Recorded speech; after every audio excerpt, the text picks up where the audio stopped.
panel of the National Guard and Air Force contingent involvement.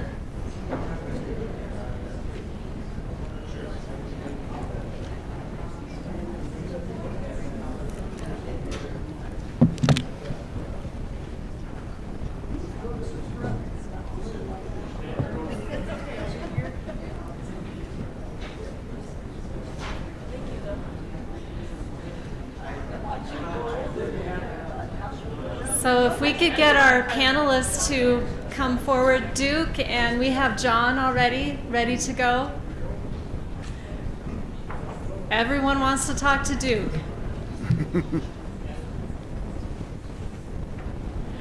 So good morning, everyone. My name is Leah Braun. I am with the City of Rapid City in the Mayor's office, and I'm very honored to help facilitate this panel to commemorate the flood. And this particular panel we'll be hearing from the National Guard historian as well as the Ellsworth Air Force Base historian. We'll start with John Moyes. John has served as the 28th Bomb Wing historian at Ellsworth Air Force Base since January 2015. His prior service in the Air Force included time as an AMMO or AMMO troop with service in operations Desert Shield and Storm to provide comfort in Northern Watch. Please help me welcome John Moyes.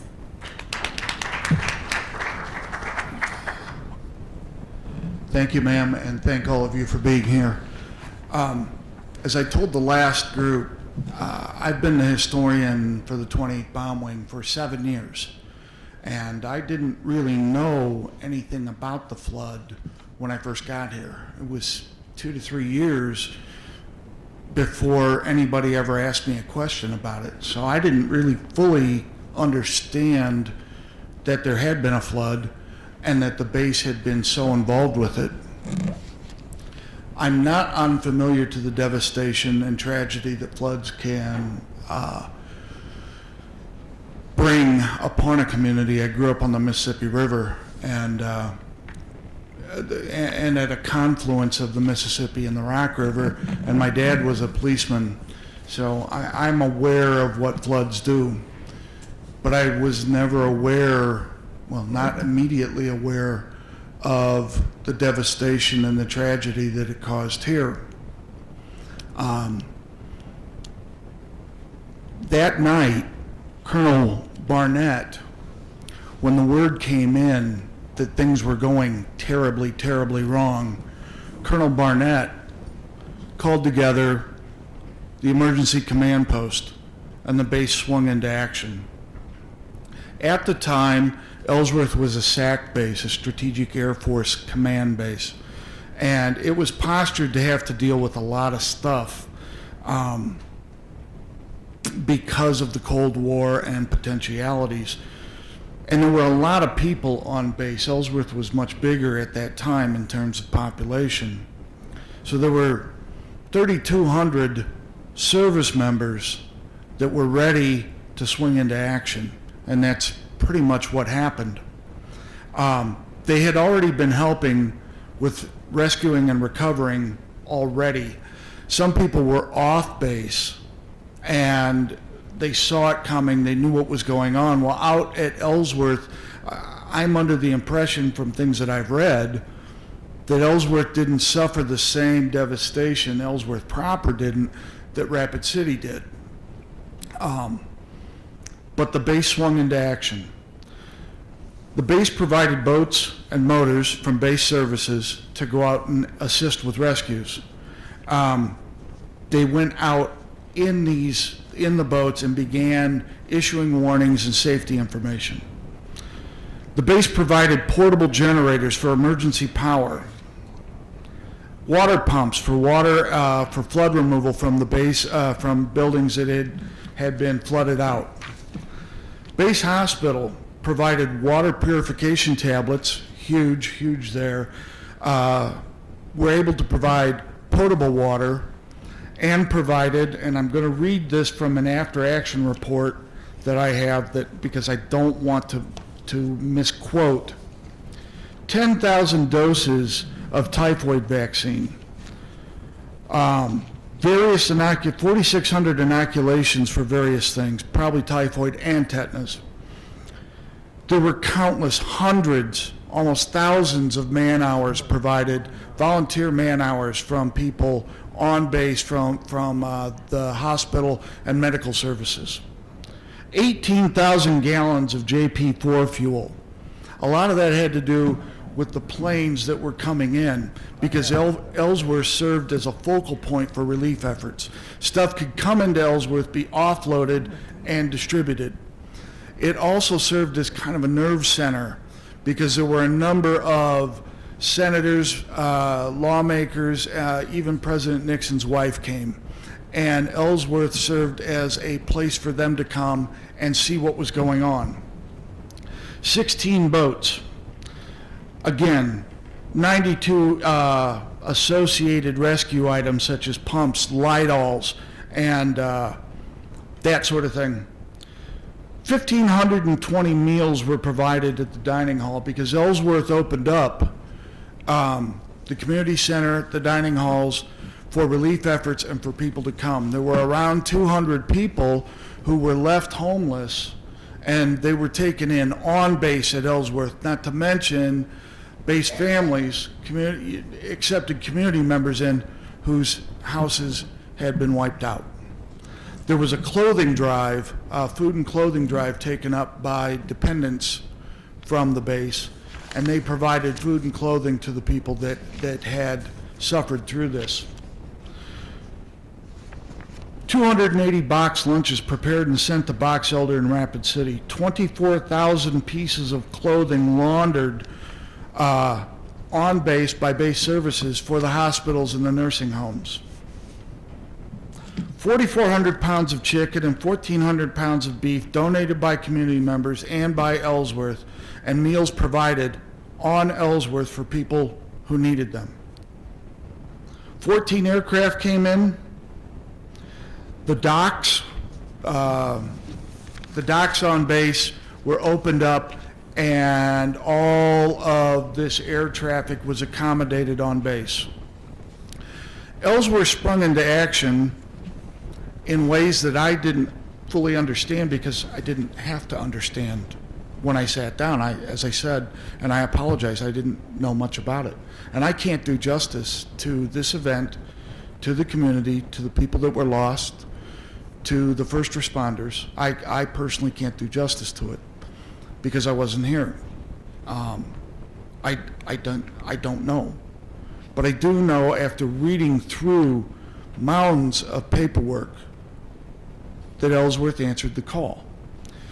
I'm going to read the names of 6 people we lost. There were more lost. There were a couple dependents that were lost and a couple airmen that were lost. I've read handwritten accounts of losses and actions by people, from people, by people on base. But these are the people. Captain Richard Mundell from the 44th Strategic Missile Wing. Staff Sergeant Marvin Pepper from the 28th Field Maintenance Squadron. Tech Sergeant Blake Thornton from the 28th Field Maintenance Squadron. Staff Sergeant Otis Matthews from the 821st Civil Engineering Squadron. Sergeant Billy Noble from the 821st Security Police Squadron. And Staff Sergeant William Rao, Detachment 409, Field Training Detachment. All of these 6 men were lost in rescue efforts. This really put the hook in me and really shocked me, particularly when I read their accounts. Pepper and Thornton are commemorated on base with a memorialization of a building, the Non-Destructive Inspection Building, and I saw the picture of the family members at a rededication of the building. So it was a wife and all the kids from these members. Their dads did this, they ran to the fight. And that's what service members, that's what airmen at Ellsworth did, and soldiers from the National Guard did. They ran to the fight. The fight was the flood. When I read through these, accounts, I was struck that it was time after time, I'm looking at them again, rescuing victims, rescue efforts, rescue operations, rescuing victims, rescue operations. There's piles of flood paperwork and history that I went through, and these are the highlights of them. One of the things that caught me, and I have it right here in an after-action report. There was a doctor from Buffalo, New York, Dr. Norman Baker was his name, and he said to the wing commander, "With my wife and two children, I had the misfortune to be caught in the flood in Rapid City. We owe our lives to 6 men from your base who came through the water at great risk to themselves and rescued us." There's no written record of who these men were. Just like Duke had said earlier with the National Guard, there were countless soldiers who got cranked up and went to work helping the community. As I said, I can't do justice to this event, but I can tell you that Ellsworth was involved. The helicopters from the Strategic Missile Wing were involved in rescue operations. We used to have a missile wing out there. So there were helicopters assigned to that missile wing and to the missile yards around the Black Hills area. All of the people sprung into action. And they didn't ask where, they didn't ask what, they said, okay, how can I? What do you want me to do? A number of airmen were deployed to the mayor at the time. And the mayor said, okay, I'm your boss. This is what I need you to do. He said, okay, point us in the direction you want us to go. Ellsworth did rise to the moment. And it evidenced to me something that became very apparent once I got here, is how much the community matters to the Ellsworth community. And I look back on these mounds of paperwork I went through, and I could see that it was the same case then. It made me proud as an Air Force veteran and as the wing historian to read through this and see the contribution that Ellsworth made and the sacrifices, unfortunately, that Ellsworth had. And I'm very proud to be the wing historian there. We have a long lineage and heritage, and this is part of it. This is part of the thing that that shows just how much the Black Hills community matters to Ellsworth. We did rise to the occasion, and there were thousands of man hours, volunteer man hours provided during the flood and after the flood to assist with the recovery. Ellsworth did do its job in many ways, as did the South Dakota National Guard, and Duke will tell you about that. I'm learning about the flood every time I hear about it, every time I read about it. And I hope that I have been able to tell you a little bit about what Ellsworth did. Thank you for your time.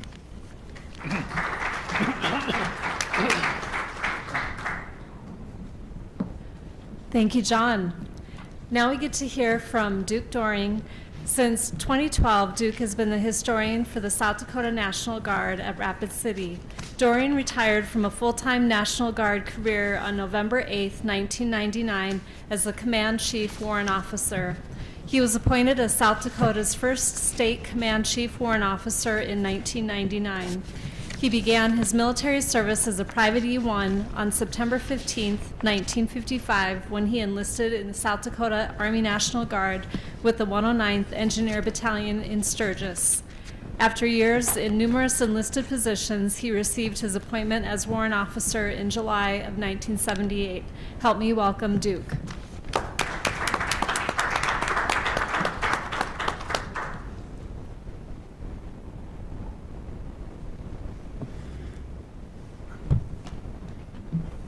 If you go back 50 years, on the 3rd of June, which was a Saturday, 3rd of June 1972 was the first day of the 2-week annual training period for most units of the South Dakota National Guard.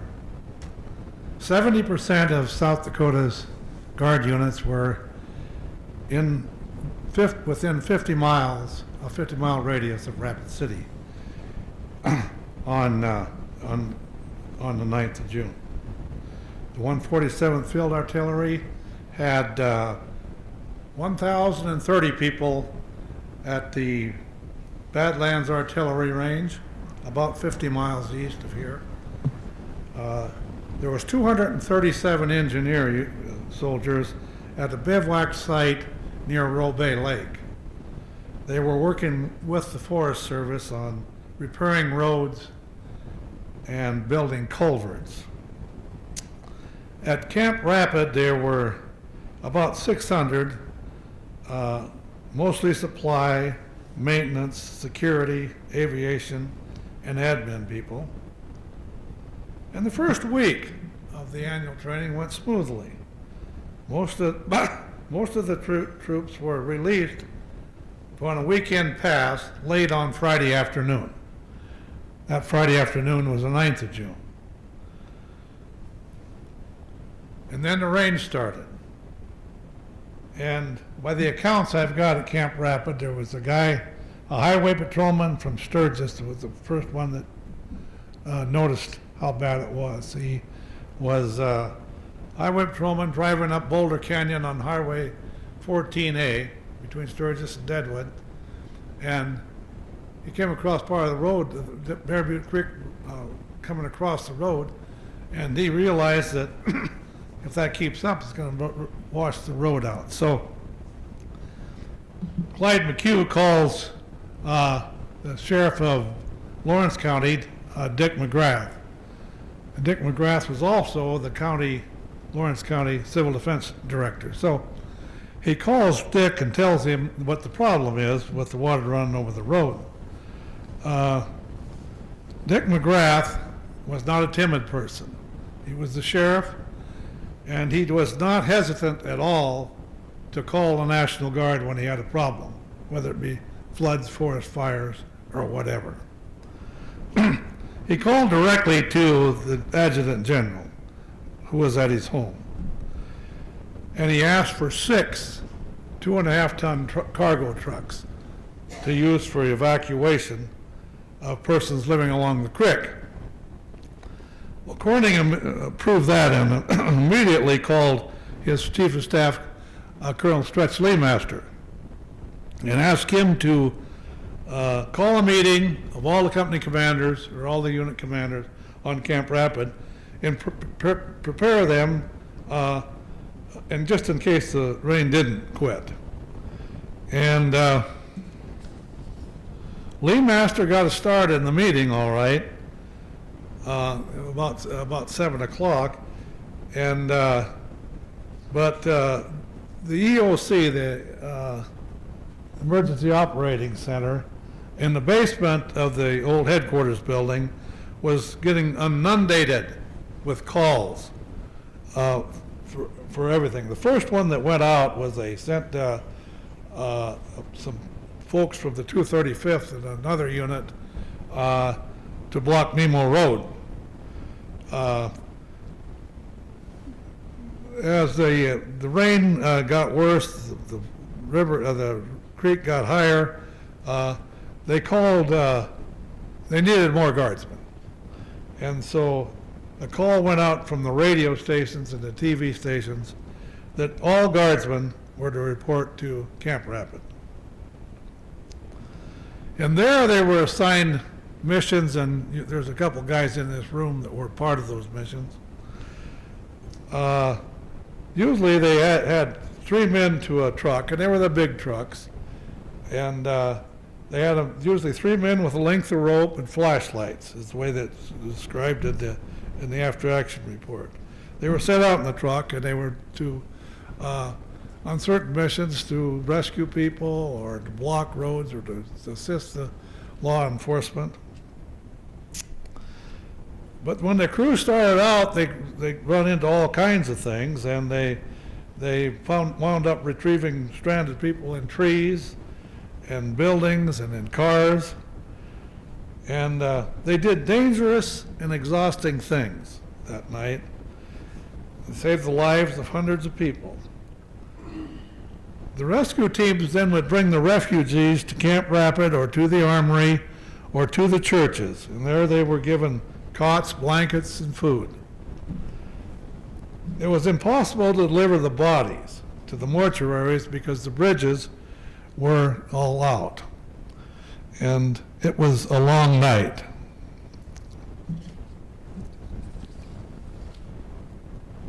Then the general sent out a call to all South Dakota units, because there was several in the East River that were scheduled to do their annual training in August. So the report come from Rapid City to alert everybody from the East River units to come to Rapid, and the entire South Dakota National Guard would be in Rapid. And so soldiers from Chamberlain to Huron, from Woonsocket to Watertown received the message sometimes 2 or 3 in the morning, telling them to get prepared to come to their respective armories, be prepared to stay for a week, and lo and behold, 948 people from those units arrived in Rapid City on June 10th. June 10th was primarily a search and rescue and body recovery. Also on that date, the 854th Water Supply Company set up just hold there, go back to that one. That's a bridge on Box Elder Creek between Sturgis and Rapid City. It's coming back from Sturgis. And a young soldier by the name of David Super took that picture, and that's on the 10th, and it's in the, it's not at night, you know, it's so dark, but it was just so much fog out and so forth, but it's a good picture. And that's removing that's the guys with that terrible job of recovering the dead from Rapid Creek. The young man there from Flandreau with the gloves on and the helmet liner, just doing what they were doing. The artillery guys had come in and they were doing that kind of work, going through looking for bodies, trying to pull out things, trying to find out everything. This guy was trying to dig out a car to make sure there was the body in there. That's Storybook Island. That's how it looked the days after the flood. And they moved it since then. They're still Storybook Island, but it's in a different location a little bit. This is one of the trucks that came out on the early morning of the 10th from the Huron unit, the 153rd. It was valuable for pulling out, doing just what you see it doing there. And Colonel Robert Hayes, he was a state National Guard surgeon on his M-Day side, but his full-time job was the medical officer for the state of South Dakota. He wanted 40,000 typhoid and tetanus shots, inoculations brought in, and they were there the next day. Somebody had some power. This water point system was also came from Wagner, South Dakota, and within 24 hours it was set up and purifying water and distributing water, clean water.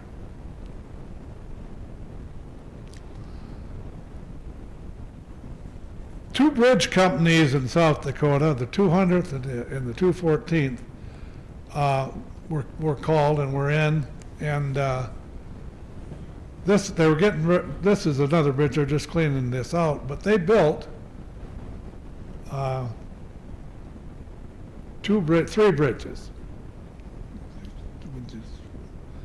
and that's what they call an M4T6 bridge. That could be used with floats underneath, or like a stationary bridge like they're doing here. That's going across Rapid City, or Rapid Creek. This was a Bailey Bridge. This isn't the one that was out there, but this is a picture of a Bailey Bridge. And there was one of them that was put in across Rapid Creek. At Sturgis, was an old dam called Fort Meade Dam. It's 2.5 miles southwest of Sturgis. It was pretty huge because it was 55 feet from the top to the stream bed. But it hadn't been used for years, and the Corps of Engineers was responsible for that dam, and they flew over it. And they thought it was dangerous for the citizens of Sturgis, and they thought it was expendable anyway because nobody was using it. So they called on the National Guard to breach this dam, and so the unit out of Sturgis, the engineers out of Sturgis, took on that task and breached that and on the 21st of June, that that dam was no longer functional. This was when they were lowering the water before they breached it.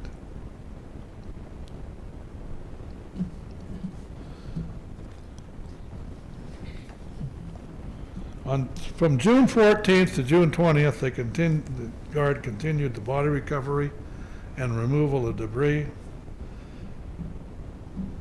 The president had sent out a advisor and a counselor the next day after the tragedy, and he stayed with General Corning for about 3 days. And when he boarded his plane to go back to Washington, he made this statement.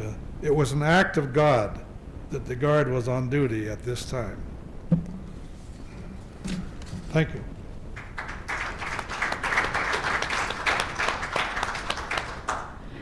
Thank you, Duke. We are going to take just a few more minutes. We have two gentlemen in the crowd who have firsthand experience with the flood, Mr. Len Kemitz and Mr. Mike Sorensen. Do you two want to come forward and share your story?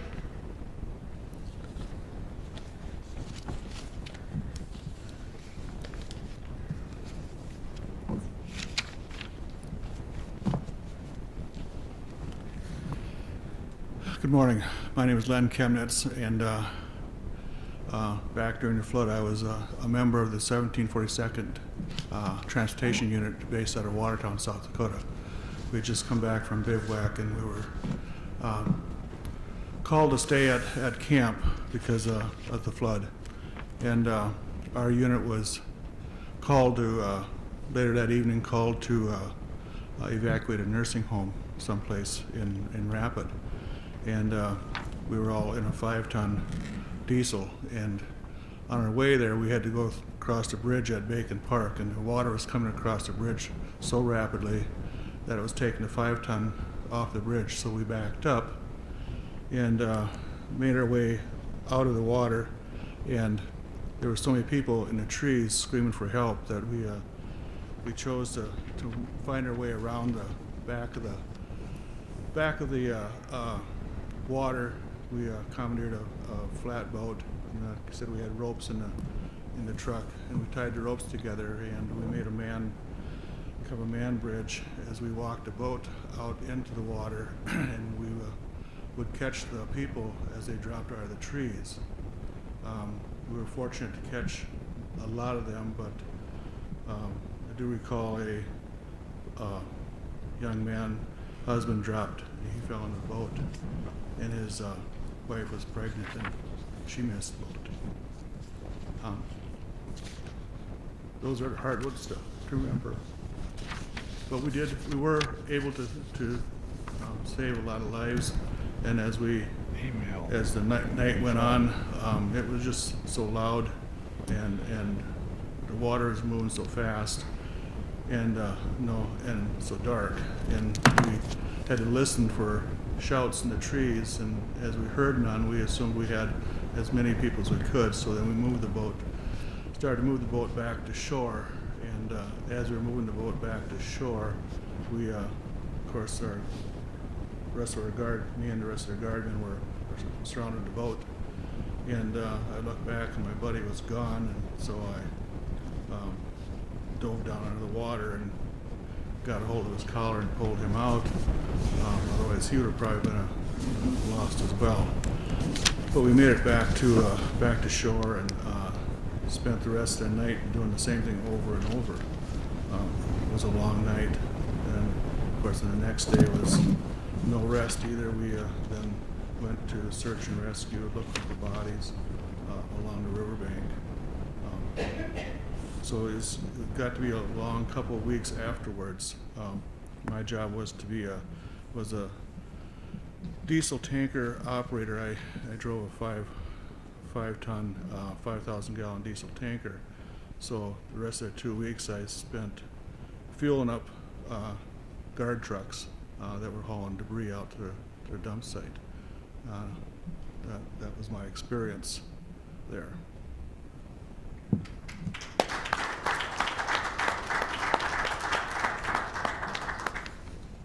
I'm Mike Sorensen. I lived in Rapid City, right next to the Dairy Queen, when the flood hit, and it missed us by 2 blocks. Before I start talking about our thing, I want downstairs. They have the little displays. There's a display for the Salvation Army down there. And during all the time that we worked, we were out in the mud and wading through all this stuff, picking through people's houses, looking for people.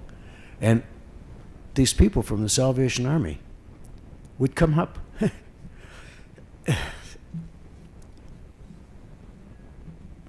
and give you a sandwich or whatever you needed, or water. And I was devastated to hear that Major Medley of the Salvation Army died in the flood. So think about him when you go down there. It was a really strong thing for me. I don't want to waste much of your time. You guys have probably heard a lot of these things. I was about the second truck out of the camp for the assignments, and I have an after action report. Every time we went out with a truck, we had to fill one of these things out. And this is one of the ones that I had for the first one. It was, where were you on the Friday night? Well, I was on my way to McGee's Siding. I was going camping, and there was so much water up in the camp. I went back to the up in the mountains. I went back and said, "Hey, we got a flood up there," and they said, "Well, you're not in uniform, so you got to go home." So I went home. The first truck that went out, 2 of the people were in there drowned.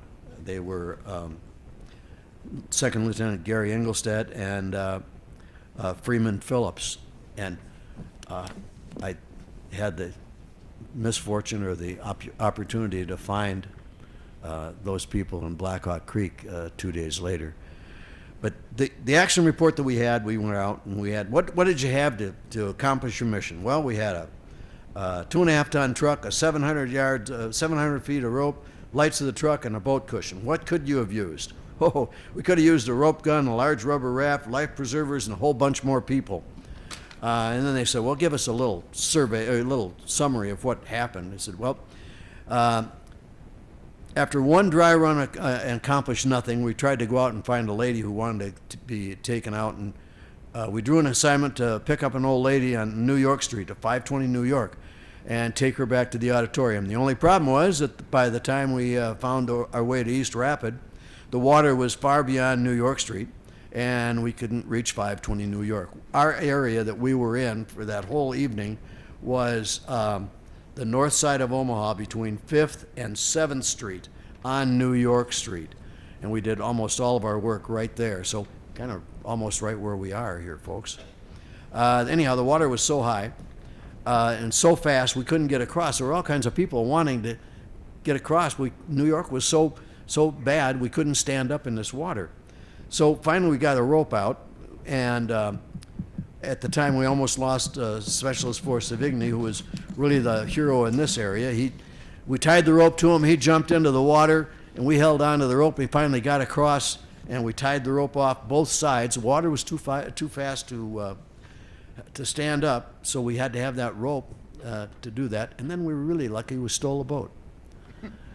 And that helped out a lot because then we could put people in the boat, ferry them across, and it worked out really well. Both Savigny and I were freezing cold. I got hit with a log, or I think it was a water heater, and it drove me into the dirt, and I came out of the water about a block later, and I was able to get back up. But we were so cold and shaking we couldn't do anything more, and we finally had to leave. They took us back to camp so we can get dry clothes and cleaned up.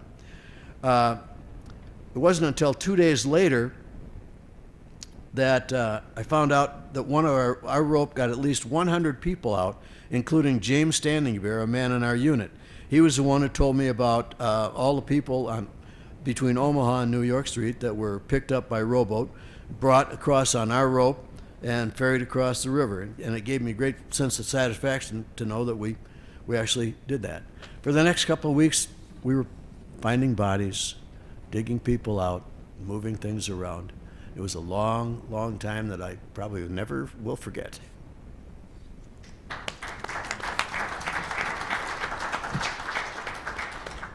Thank you so much for being here this morning. I hope you can enjoy the rest of the commemoration events. And let's give one more round of applause to all our panelists and speakers.